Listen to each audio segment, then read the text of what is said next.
my water just broke. I felt like things really intensified. She was right there and she was coming. It was an amazing feeling. I'm going to cry just thinking about it. I could feel her head. We heard her cry. We were squeezing hands and she was screaming. I'm Bryn Hunt Palmer, and you're listening to The Birth Hour. This podcast is designed as a safe place to come together and share childbirth stories. Stick around and join us to hear informative and empowering birth journeys from all over the world. Today's episode is brought to you by Maybe. Maybe's baby carriers are beautiful and functional. The Monarch carrier is meant to be the ultimate motherhood confidence boost, not only because it's gorgeous, but also because you'll have the confidence to put it on by yourself and go anywhere with your little one close and your hands free. I absolutely loved baby wearing with all three of my kids, but I really found myself doing it more frequently with my third baby when there were more options that fit with my personal style versus looking like a piece of baby equipment, which is why I really love Maybe's neutral colors and their quality fabrics. I'm obsessed with the houndstooth pattern, and when I showed my husband the carriers, he immediately picked out the black and white checkerboard as his favorite. Maybe's mission is to change the narrative that we hear so often, that you have to lose yourself in motherhood. Motherhood is not an ending, it's the beginning of a new chapter. Maybe you're just getting started. Visit maybeproducts.com and use code BIRTHHOUR for an automatic $10 discount on your first purchase.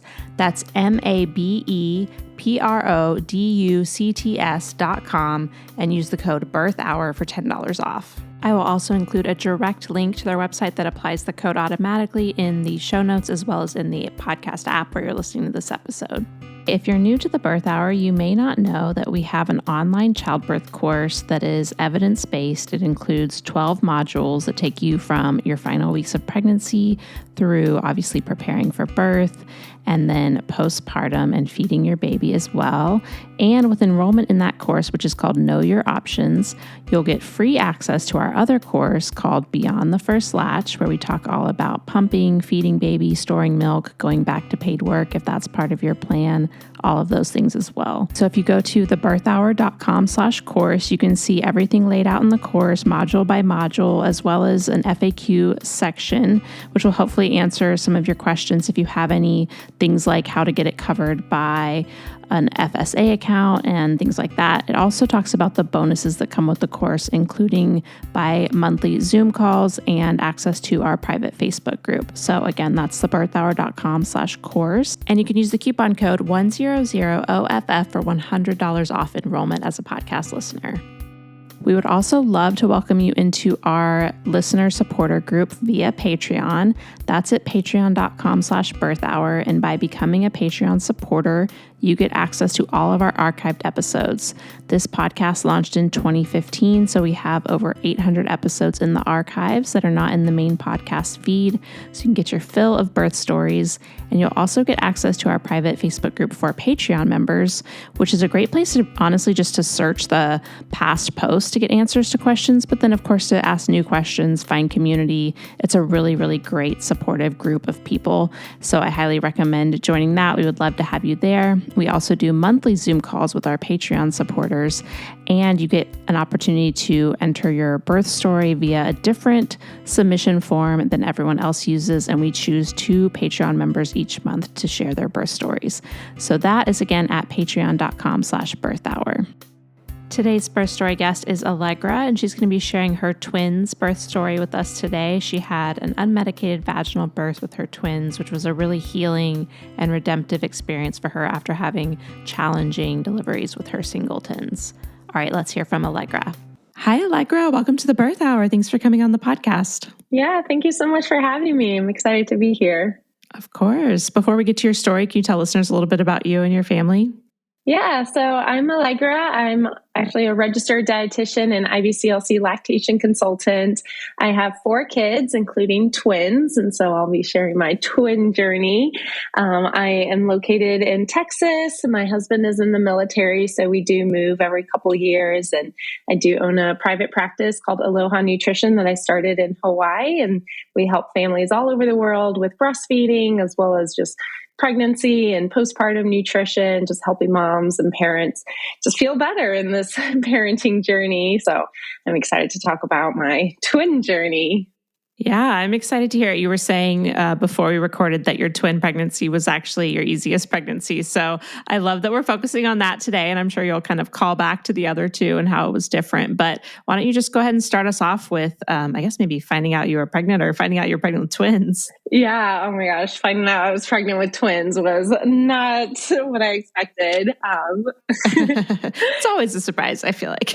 Yeah. So I had a 4-year-old and 1-year-old or 1.5-year-old when I found out I was pregnant with twins. And, my husband and I, we were planning on this third pregnancy. So I was tracking. I knew when I ovulated. I knew when I got pregnant, took the test. It was a positive test. We were all excited. And then it was about my 8 or 9 week appointment. That was my first appointment.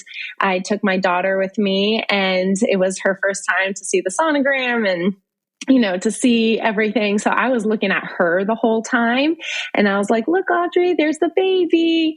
And the technician was like, you mean babies? And I was like, whoa, wait, what? And did a whole 180 and was like, what? No, no way.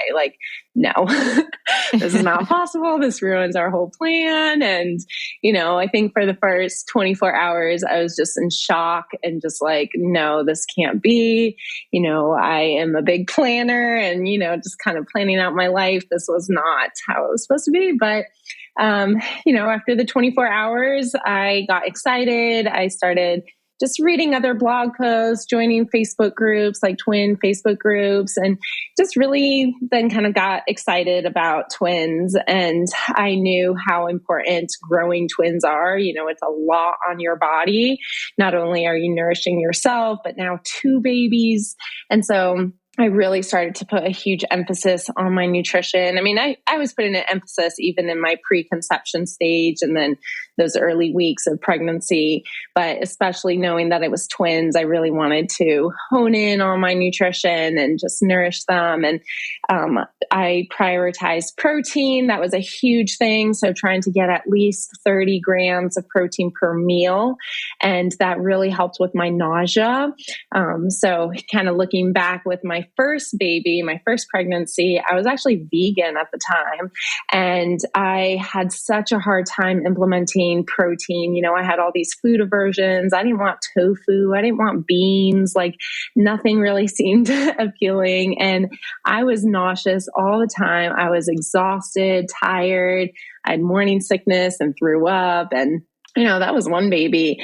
And I just kind of was like, I think I need to eat more. I need to start bringing in some animal-based products. And I'm sure you can have a very healthy vegan pregnancy, but it's a lot of work. And food is fuel. Food is really where we want to get the majority of our nutrients. And so I started bringing in some yogurt and then some eggs and then fish and just slowly started eating animal-based products. And so by this third pregnancy, I was eating organ meats like liver, which is a great source of B vitamins, as well as choline and iron.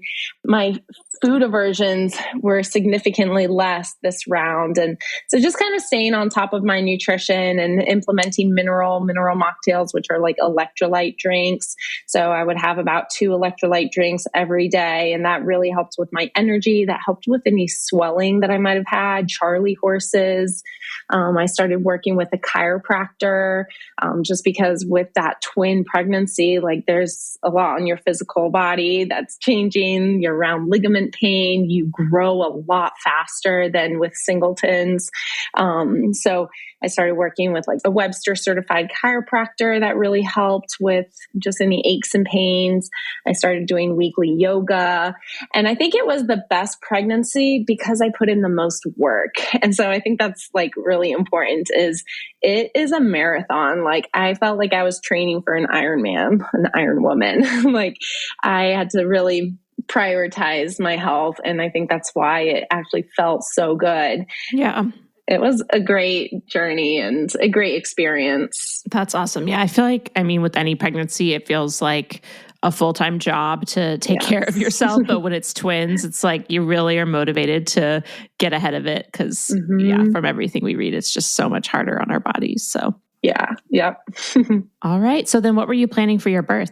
Yeah. So My husband has never been about home births, and actually in my area, there are no midwives that do twin pregnancies and twin births. So I had to go through the hospital, which was fine. And I started seeing a midwife at the hospital. But then once we found out that they were twins, she had to send me to a high risk OB. So I started working with that OB, and it was honestly like a godsend. She was just amazing, so open. She was very holistic. Obviously, she gave a lot of the ACOG recommendations, like taking like aspirin for blood pressure, which is highly recommended with twin pregnancies. But I actually provided her some research, some new research showing that beetroot can actually help with pregnancy hypertension and postpartum hypertension. So I showed her some of that research, and she was like, all right, well, I want to say that I am telling you what ACOG recommends. But, if you feel like this is the way you want to go, at the end of the day, it is your pregnancy. And so I was really happy that she was open about that. She, had a lot of appointments. We had a lot of ultrasounds starting around 30 weeks. And I didn't want all of that. I felt like all of my appointments, I got very anxious because they always were worried about baby B's growth. And my baby B was growing a little bit slower than baby A, which is totally normal, And so I was just very open with my OB and just really told her, like, I would love to have a very natural birth. I don't want to be induced if I don't have to. And, she was like, it is recommended. It is recommended, especially with twins, to induce around 37 weeks. And I kept asking her, hey, if everything is fine, everything is medically fine, let's let these babies cook a little bit longer. And come 37 weeks, and I'm still like fully pregnant and no signs of labor. And I kept asking her, like, hey, everything is fine. Can we keep going? She's like, all right, let's keep going. And then come 38 weeks, we were talking about induction. I was like, no, I don't want to be induced. I was actually induced with my previous two babies because my first, she came at 41 weeks and 4 days. So I kind of already knew that I hold my babies on a little bit longer. They like to cook. And so I started doing all the natural inducing techniques for the twins. I did not want to be induced. I really wanted to experience that spontaneous labor, waking up in the middle of the night and telling my husband, like, okay, I think it's time. Let's go to the hospital. And so I started doing all the natural things. I even did castor oil, which I had never done. I did the midwives brew, which was disgusting. And the only thing that came from it was I had diarrhea and I vomited like 2 times. And I did have a doula, and she gave me like essential oils to use, some different tips. I did the mile circuit training, I guess. So I did that. I did a lot of walking, sex, eating certain foods, like literally everything you Google about natural inductions. That's what I tried to do, and nothing worked. And when I took the castor oil, I did experience some contractions. So I had my doula come over, and she helped me. But then, I was vomiting, had diarrhea, and then got really tired. She was like, well, why don't you just take a nap and we'll see, how things progress. And come that morning, nothing. So I then went in to my appointments now at 39 weeks. And I think it was the biggest mind game, because everybody tells you with twins, you're going to deliver early. Every single person I talked to that had twins were like, have your hospital bag ready by 31 weeks. You're going to definitely go into labor by 35, 36, 37 weeks. And so when I got to 39 weeks and still no signs, it was just very discouraging. I was kind of just annoyed that I was mentally prepared by 36, 37 weeks and still nothing. So just a word of encouragement or advice for those out there. Just because other people have delivered early does not mean that that's your story. So try not to compare your journey with other people's journeys.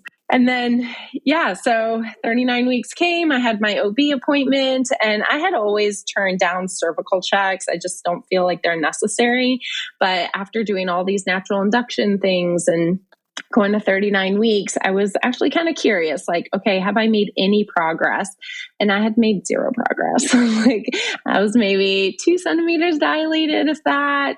No, still very thick uterus and no signs of the baby's descending.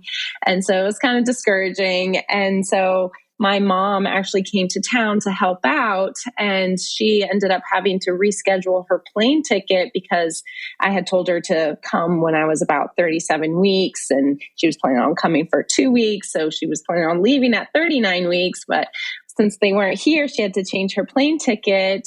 And so I knew that I only would have had like 5 days with her. And so I did choose to get an induction at 39 weeks and 4 days. And I only needed a small amount of Pitocin, and they were able to turn it off. So sometimes, I think your body just needs a little kickstart, a little nudge. And so I was happy that they were able to turn it off. So, I went in for my induction at like 5 a.m. They gave me a little bit of Pitocin, and then my body just took over, and those contractions were pretty strong. Thankfully, both babies were head down, so we already knew that I was going to have a vaginal delivery. So that was one thing that I advocated. I was like, if baby's not breech, if baby's not transverse, they're both head down, then let's go for a vaginal delivery.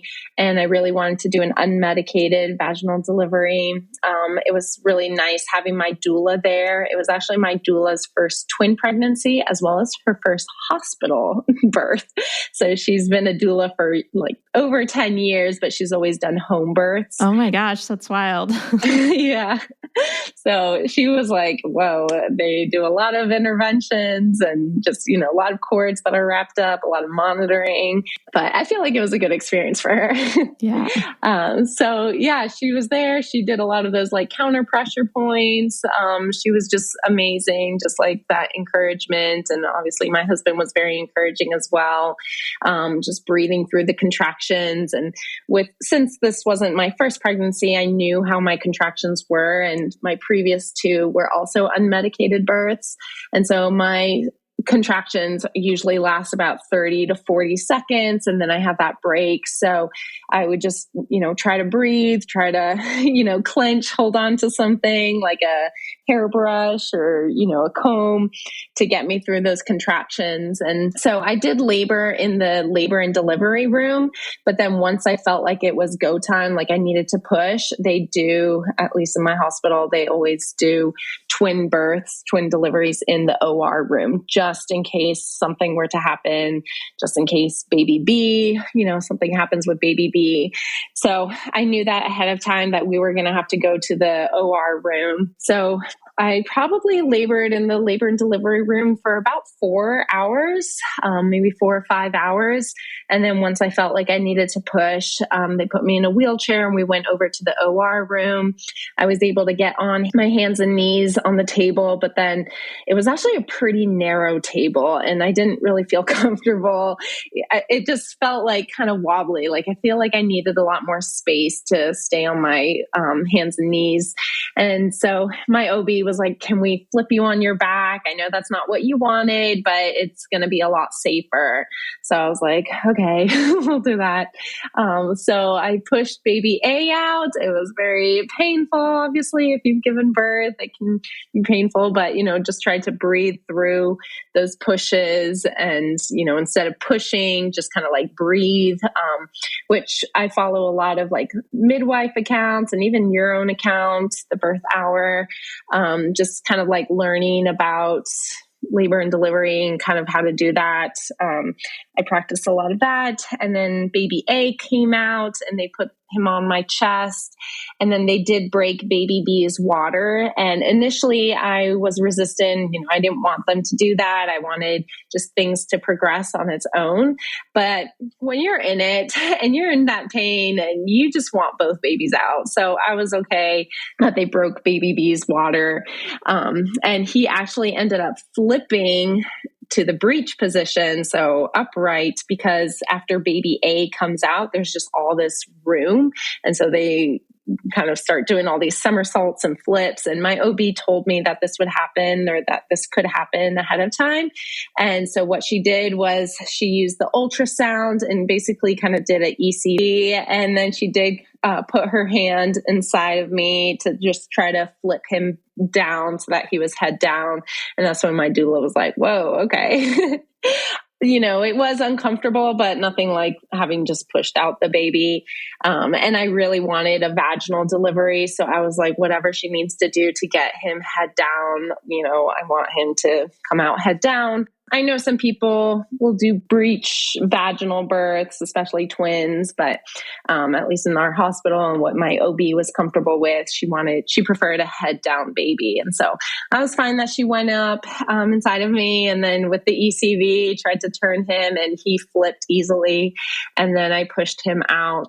One thing that I didn't really expect, I didn't kind of know, and this was kind of going back to my previous 2 pregnancies or previous deliveries. My first one, she wasn't responsive after delivery. So unfortunately, I wasn't able to do that immediate skin to skin and like delayed cord clamping.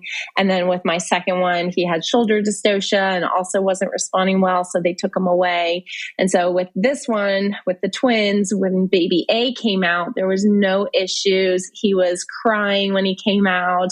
It was just such a beautiful sound and, something I hadn't experienced. And so they put baby A on my chest and we were doing some skin to skin, but as I needed to push baby B out, I kept squeezing baby A, and they said that he was like turning, gray or white.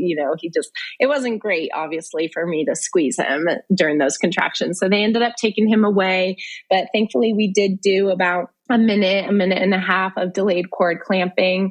And then my husband ended up taking him and doing skin to skin with baby A while I pushed out baby B. And then after baby B came out, they placed him on my chest and we did delayed cord clamping with him. And then after baby B came out, we brought baby A back to me. And so I was able to do skin to skin with both babies.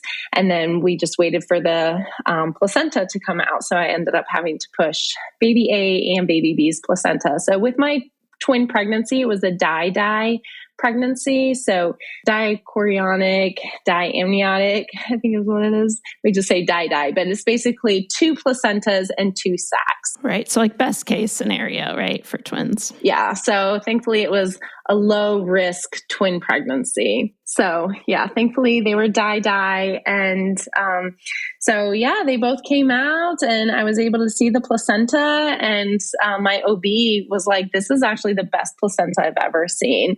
It just looked very healthy, very nourished. It was a bright red. And she was like, I think all your nutrition paid off. This looks really great. So that was really encouraging and cool to hear. And so yeah, they came out. I was able to breastfeed them, and, being a lactation consultant and having breastfed my previous 2 babies, I knew kind of what to expect, how to position baby. I did do 1 baby at a time just because I wanted to make sure that they were each competent. I wanted to make sure that I didn't have any pain when they latched. And baby A had a great suck. He latched right away. He did really well. Baby B had a weaker suck. He was a smaller baby. And so he needed a lot more assistance. So I had to like hold my breast the whole time. I had to help put my nipple in his mouth because he couldn't just suck it in his mouth. So I would just kind of push my nipple in his mouth as he would latch. And then once he got that latch, it was fine. They both did have tongue ties. So we ended up getting that released. Thankfully, it didn't cause any pain. And, I had a good milk supply. So they were thriving on my milk supply. But I knew that, in the long run, I wanted to be proactive and address that tongue tie so that they had full range of motion and could successfully breastfeed. But Yeah, that was kind of like birth and delivery. I was ravenous afterwards. I ate the hospital food and then had my husband go get me food. And then I also brought a lot of meals with me. I brought like boxed bone broth. So I was like sipping on that, really encouraging warm foods. So like in Chinese medicine, they say that after birth, your body is in a cold state. It's like in the shock. And so you really want warm curries, warm soups, warm stews, cooked vegetables, because that's easier on our digestive tract. So I had made a lot of freezer meals beforehand, like during my pregnancy, and I encourage everyone do that, to just start making a bunch of freezer meals.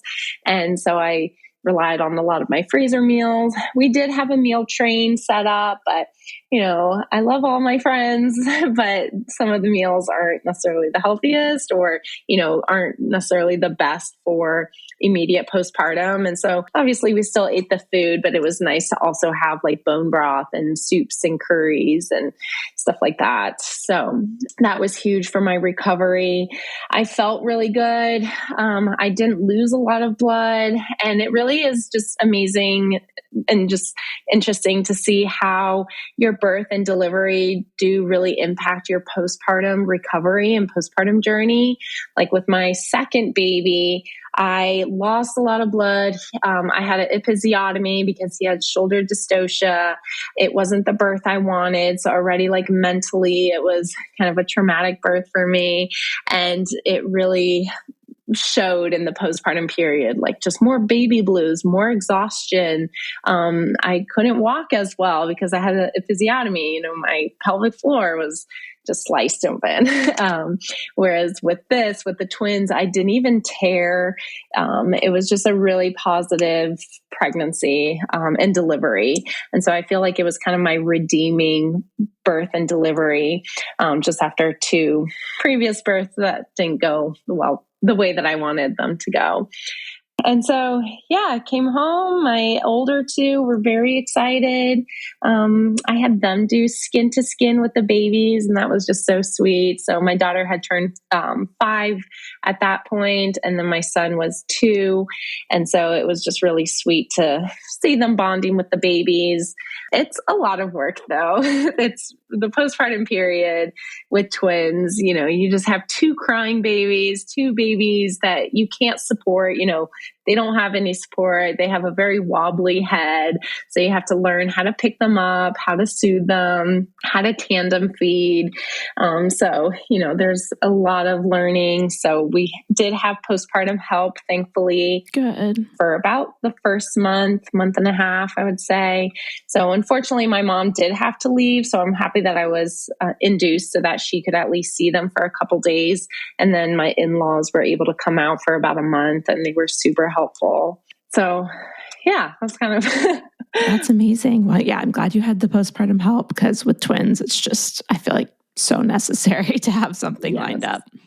Yes. And I wish we had it even a little bit longer, because, that you hit the 6 week like sleep regression and then, even like 2 months. I mean, there's just always new things that are coming up, and I just wish we all had more help. I've definitely talked to twin parents who maybe didn't have the help initially and then realized they needed it more around 4, 5, 6 weeks, because like babies can really sleep through a lot of things in those early days. And then sometimes it almost gets harder when they're harder to get to sleep and stuff like that. Yeah. I remember going on my Instagram account like that first week, and we're like, this is actually really easy. The babies are just sleeping. Right.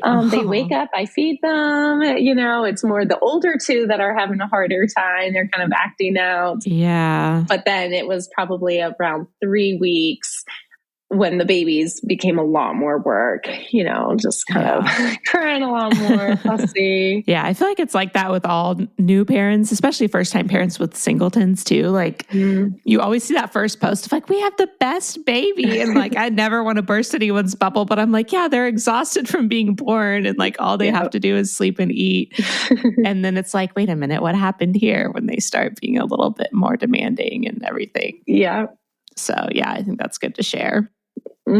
Yeah. I mean, they've been a blessing, but it definitely is a lot of work. It's hard. Not going to sugarcoat it. It's just like overwhelming, especially if you have older kids too. So we have 4, 5 and under. And oh my gosh, my son, he regressed with potty training. He would go poop in his pants. And so then, you had that on top of like the babies, and then on top of like taking care of each other. And then, thankfully my husband did have 3 months of paternity leave. Good. So that really helped. But, it's a lot. Yeah, for sure. And I feel like too, probably going to 3, like deciding to have a third child is often a really like big decision that you think about for a long time. And then when it ends up being a third and fourth, I'm sure that's a pretty big adjustment. Yeah. But I will say that my nutrition, like I can't imagine doing everything we've been doing in poor health. Like if I didn't prioritize the nutrition or electrolytes, mineral mocktails, taking a good prenatal vitamin, because I feel like that helped so much with me mentally, like not feeling I mean, obviously I felt overwhelmed with just all the to-dos, but I felt like I could handle my emotions a little better, like my nervous system. And I tried to go outside every morning with the babies and go for a walk, get that sunlight, be barefoot outside and just do some grounding.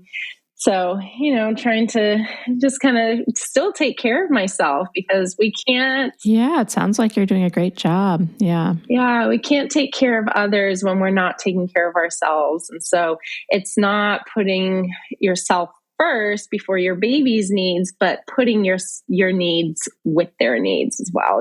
When you're making your kids lunch, make yourself lunch. When you're breastfeeding, you're giving your baby their fluid, their hydration, you drink your fluid and hydration. Yeah. So it's saying like, me too. I'm putting my needs there too. Yeah. And I think it's easy to sometimes like not even think about it. It's not that we've forgotten to do it. It just becomes not in our daily habits. Like I saw a thing on Instagram recently saying, moms, it's okay for you to eat the fruit too. And I was realizing how often I just like cut a bunch of strawberries up and make this beautiful board of fruit for my kid and like don't even try a single berry myself. I'm like, that's crazy. Yeah. And even like when I work with my clients, we'll talk about foods that they can incorporate. And they're like, wait, I actually buy all of these things you're recommending. I just give it to my kid. Yeah. And I'm like, no, you would benefit from this too. Like this is filled with antioxidants. Right. And a good example to set too. Yeah. Yep. So true. Yeah. Awesome. Well, I'm glad you've been feeling good. And I'm so glad you're able to share your story. And you've done a good job of mentioning resources throughout, but anything you want to highlight here at the end?